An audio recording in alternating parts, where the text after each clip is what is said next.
Good morning, everybody. I'm going to keep this short, if that's okay.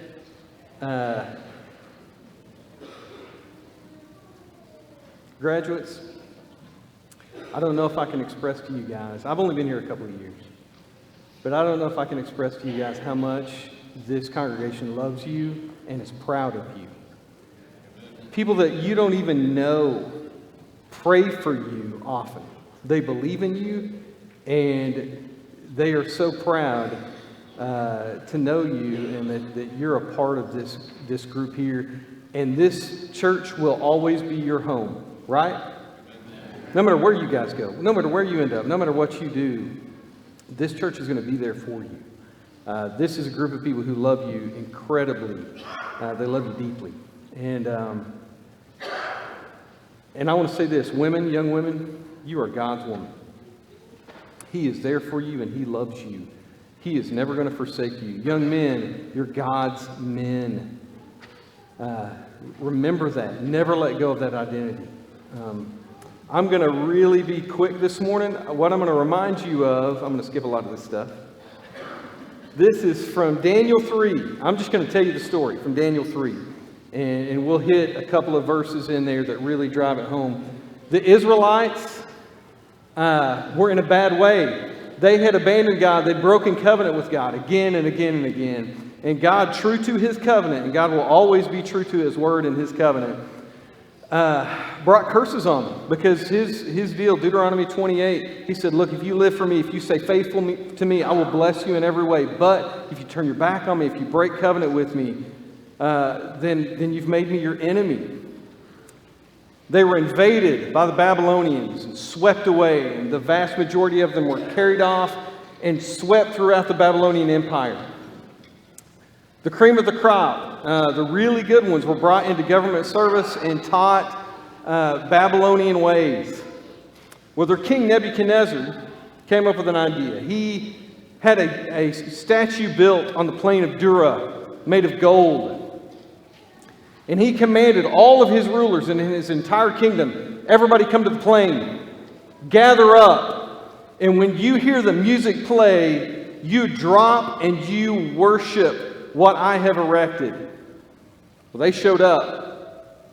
Every ruler, governor, everybody in the entire empire showed up. The music played, and all of them, boom, hit the dirt, bowed and worshipped. Can you imagine that? All of them, except for 3 men. Jewish men named Shadrach, Meshach, and Abednego. When Nebuchadnezzar got wind of it, he was furious. And he has them hauled in before him to answer for what they did. And he tells them, look, I'm going to give you another chance. The music's going to play. You bow, you worship. And if not, I love this quote. He says, then what God will be able to rescue you from my hand? Because the punishment for not bowing was to be thrown into a furnace that was on fire, burned to death, scorched, horrific, painful death. That's the punishment. And he says, Shadrach, Meshach, Abednego, you guys do what I say. If not, there's no God that could possibly save you. He stepped right in. He had no clue what he was putting himself up for there. Here's their response. Man, I love a good response. I love a gutsy response. Philip II of Macedon, was ruler of the city-state of Macedon, and he wanted to bring all of Greece under his heel. He wanted to unite all those cities and make himself over all of them. So he goes around and starts conquering and intimidating until he comes to Sparta, town called Laken. And here's what he tells them. Hold on, I wrote it down. I don't want to misquote Philip of Macedon here. The first message asked when he came if he would be received as friend or foe, and they sent back a one-word response: neither. The next message read, you are advised to submit without further delay, for if I bring my army into your land, I will destroy your farms, slay your people, and raze your city. They sent back another one-word message: if. Here's the way these guys respond. Nebuchadnezzar says, do what I say, bow when I say bow, worship what I say to worship. They say this, King Nebuchadnezzar, we do not need to defend ourselves before you in this matter. If we're thrown into the blazing furnace, the God we serve is able to deliver us from it. You want to know what God can save us from your hand, Nebuchadnezzar? Our God can. See, Nebuchadnezzar was the unquestioned ruler of a pretty brutal kingdom. And when he said something, it went, or there were horrible consequences. He was used to being obeyed at every point, so when this disobedience came, he was enraged, thought no God was above him. Shadrach, Meshach, and Abednego say, we don't even owe you an answer, but if you do what you say, our God can save us. And he will deliver us from your majesty's hand. But even if he does not, we want you to know, your majesty, that we will not serve your gods or worship the image of gold you set up. We're not going to do it, Nebuchadnezzar. No matter what you threaten us with, no matter how much you try to bully us, no matter how much you intimidate us, listen, our God is greater than you, and he can save us from your hand. We're not in your hand, you're in his hand. He can save us, but even if he doesn't, even if he chooses not to, we're not doing what you say. This enraged him further. He had him stoke that furnace up twice as hot, 3 times as hot, till it was 7 times as hot as it normally was. And he had his strongest soldiers grab those guys, bind them up in all their clothes, bring them over, and I guess it was like a floor grating is the image you get of this furnace. Bring them over to it, and when it was stoked so high that when they threw Shadrach, Meshach, and Abednego into the furnace, the fire came out and killed them. Flames engulfed them. Can you imagine being one of those guys in that situation? They knew what they were in for. They asked for it. They trusted God. Nebuchadnezzar goes and looks into the furnace. And he says, I thought there were 3 guys in there. But there were 4. And one of them looked like a son of the gods. Shadrach, Meshach, and Abednego weren't burnt. He calls to them, hey, come out of there. When they come out, they're not even singed. Their clothes don't even smell like smoke. They're whole, even though they stood in the fire. They were unhurt because God delivered them. Bowing down before that image would have been idolatry. It would have been calling something God that is not God. It would have been a rejection of God's sovereignty. And those faithful men of God would not do it, no matter what they were threatened with. That whole what God can save you from my hand thing, you guys are going to hear that a lot. It's not going to be put into those words. It's not going to be phrased that way. But you've already been hearing it. Voices trying to tear you away from the God who made you and who loves you. Trying to lure you away. Trying to maybe intimidate you away. To call you away from the God who sent his son to save you. You're going to hear that a lot. When you fall for that, if you fall for that, it's idolatry. It's a rejection of God's sovereignty. The rest of the crowd, you're hearing it every day too. How are we called to compromise our faith today? We'd be here all day if we were talking about it. If we made a list of all the ways we were called to compromise our faith, to step a little bit away from God, to trust in something that is not God, whether it be often it's money or power or prestige, whatever it is, there are those voices calling us away and calling us away. Compromise. Yeah, you can be a Christian, but let's fudge that a little bit. Failure to obey for Shadrach, Meshach, and Abednego meant certain death. Every other person that Nebuchadnezzar had thrown into that furnace had died. I don't really know if he used it before. Maybe it was new just for the occasion. But I'm assuming he had it around. Every other person died. Not those men. There were consequences for disobedience. What threats does the world bring to bear against us today? I'll be honest, no one's ever threatened me and said, Kevin, if you don't live for Jesus, we're going to burn you alive. Never happened once. The threats we face today are just social pressures. That's it. And too often we cave into those. It's crazy how worried we are about being accepted by people rather than being accepted by God. It's crazy. But people do it all the time. But it's just social. I wonder what Shadrach, Meshach, and Abednego would think about us caving in to mere social pressure. I don't even think it would occur to them to give in because of social pressure. They faced the fire and didn't back down. You and I need to have that kind of faith, that when the fire comes, we stand for God no matter what. Here are a few lessons we're going to take from this. You guys listen up. It's harder to stand up when no one else is. That's the truth. When that whole crowd bowed, Shadrach, Meshach, and Abednego all stood. What if Shadrach was standing there and he was like, man, I'm not going to do it. I'm not going to do what Nebuchadnezzar tells me.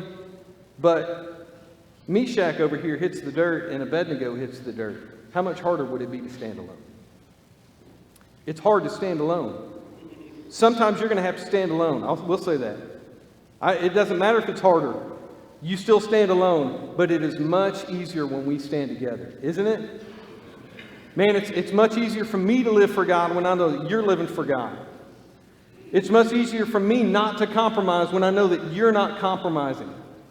We help each other, we feed each other, we encourage each other.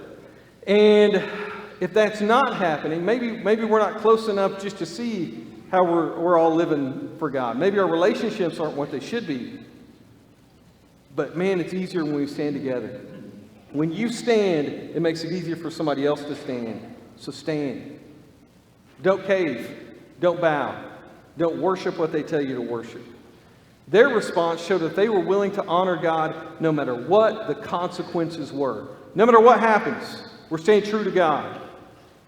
There's a man named Polycarp, 2nd century Christian, said to be a disciple of the Apostle John. And he was in Smyrna. He was an elder in the church there in Smyrna. And pressure came against the church. Persecution came hard. And they tracked Polycarp down and arrested him and told him to renounce Christ. And here's his statement. I've served him 86 years. And he's never done me any wrong. How can I blaspheme my King and my Savior? And they killed him. They killed him. But he was faithful until death. We get all worked up about the consequences of our actions or our obedience. Listen, when it comes to obeying God and living faithful to God, consequences shouldn't enter the picture. Consequences are not our business. They're His business. Our business is staying true. Our business is obeying our Father. Our business is not blaspheming our King and our Savior. God takes care of the rest.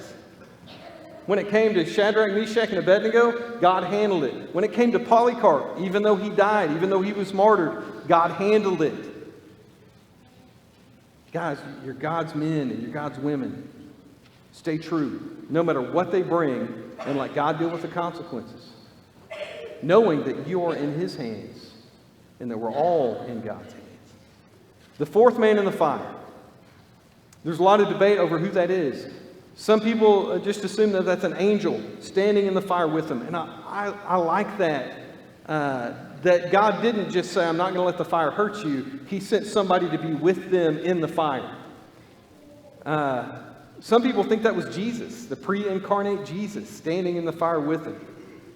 Whoever it was a way of God saying, I'm with you. Look, when you guys go through stuff, you're not going through it by yourself.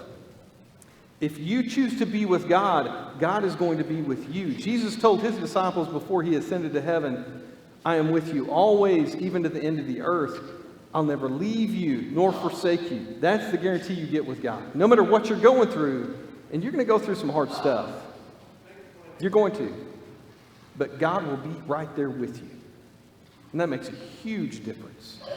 God never abandons us. Know that He's there. When you're making that choice to stand up for Him, when you're struggling to find the courage or the faith, God is right there with you. Even if no one stands up with you, God is there with you. God never abandons us. The uncompromising faith of Shadrach, Meshach, and Abednego led to God being honored. Let me just read you verse 29 of chapter 3 there. Nebuchadnezzar says this, I decree that the people of any nation or language who say anything against the God of Shadrach, Meshach, and Abednego be cut into pieces. Man, this guy's vicious. Be cut into pieces, and their houses be turned into piles of rubble, for no other God can save in this way. Those three men had no clue what their faithfulness would bring about. But suddenly, the king of the entire realm sends out this message about Jehovah God. It says, nobody badmouth him. Nobody say a word against him, because no one else is like him. Through the faithfulness of those three men, God was honored in a vast kingdom. Across the kingdom, people were hearing about their God. God was honored. And guys, when you stand up in faithfulness for God, God will be honored. And isn't that the deep desire of our hearts? Don't you live for God to be honored? So we live in a way by our actions and our words and our deeds. We live full of grace and mercy and love and truth and righteousness, all so that God can be honored. And when you face the fire and stand up anyway, God's name will be honored powerfully. And that's what we want for our lives. If we get nothing else out of our lives, you'll live a life that is worthy of the calling you've received. Stand up. Stand together. God is with you, and God will be honored by the life you live. I want to close by offering an invitation. Listen, if you are not in a saved relationship with God yet, you need to be. There's nothing more important going on today. Put Christ on in baptism today, or if you need help or prayers, that's why we're here. Please come forward while we stand and sing.